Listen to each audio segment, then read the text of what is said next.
ano po pong kapwa ko Batang Maynila, kapiling na po natin ang ating minamahal na Vice Alcalde, Vice Mayor G. Atienza at ang ating nag-iisang Yorme, Mayor Francisco Isko Moreno Domagoso.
Maaari na po tayong umupo.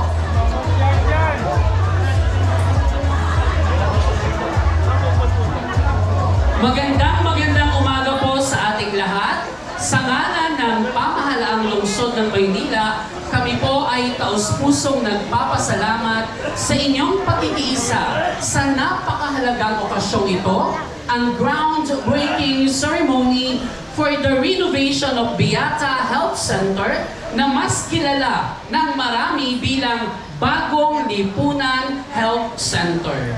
Today marks not just the start of a construction project, but the beginning of a stronger, healthier, and more caring future for every Manileño. At syempre, ang proyektong ito ay bahagi ng patuloy na layunin ng ating mahal na punong lungsod, Francisco Isko Moreno Domagoso, katuwang ang ating puting Vice Alcalde, Angela Lei Chi Atienza, at ang ating mga konsehal na ilapit ang dekalidad at mabilis na serbisyong medikal sa ating mga kababayan. Ang groundbreaking ceremony na ito ay simbolo ng pangako ng lungsod na mas palakasin pa ang healthcare services para sa mamamayan. Dahil para sa pamahalang lungsod ng Maynila, mahalaga ang kalusugan ng bawat Manileño. Inaanyayahan ko po ang bawat isa na tumayo para sa ating sabay-sabay na pag-awit ng lupang hinirang. Kasunod, ang isang maikling panalangin na pangungunahan ng Beata Health Center Physician in Charge, Dr. Gladys Desiderio, at ang ating sabay-sabay na pag-awit ng Awit ng Maynila.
Let us put ourselves in the presence of God. In the name of the Father, the Son, and the Holy Spirit. Heavenly Father, we stand here today with grateful hearts and trusting to you the beginning of this work. Thank you for gathering us today for the purpose of serving and healing the people of Manila. Bless the site and the hands that will build upon it. Keep all the workers safe and guide them with skill and integrity. Grant that this center may rise strong, safe, and worthy of the people it will serve. May every effort be marked with diligence, honesty, and care. We lift up our mayor, vice mayor, and the officials of the city of Manila. Thank you for their steadfast commitment to public health and the welfare of every Manileños. Grant them wisdom in governance, courage in decision-making, and compassion in leadership. Sustain their vision that the healthcare in Manila may continue to grow in rich, quality, and dignity. We also pray for the doctors and healthcare workers of Manila Health Department. Renew their strength each day. Fill them with compassion for the suffering, patience for the weary, and dedication to their calling. May this center become more than just a building, but let it be a house full of hope, a refuge for the sick, and a sign of your mercy in our midst. This we ask through Christ our Lord. Amen. In the name of the Father, of the Son, and the Holy Spirit.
Maaari na po tayong umupo.